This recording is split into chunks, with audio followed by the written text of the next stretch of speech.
Alors que le tohu-bohu nous faisait prendre conscience de la réalité de la cage, le ventre affamé, lui, veut plutôt nous faire prendre conscience de ce que la cage n'existe pas.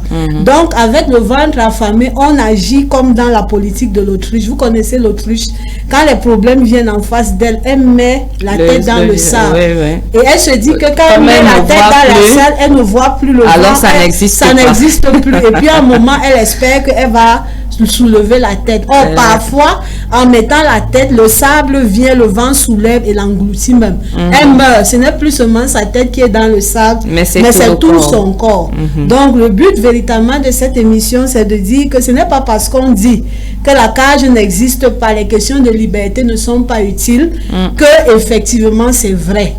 Effectivement, c'est vrai. Donc, faire semblant que ça n'existe pas, cela ne veut pas dire que c'est vrai. Oui, et que le ventre le mieux serait de voir que véritablement ça existe, tu gagnerais plutôt que d'être englouti par le sable.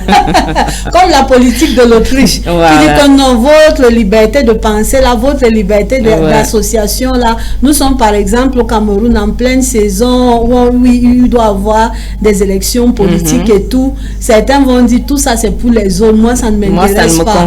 Alors que ceux qui dirigent ont une influence sur ta vie, sur le choix, les choix sociétaux qu'ils vont faire. Ça a une incidence sur ta vie, sur celle de tes enfants, sur la vie de ta famille. Donc la politique du ventre qui réduit tout à toi et à tes besoins élémentaires primaires est un piège.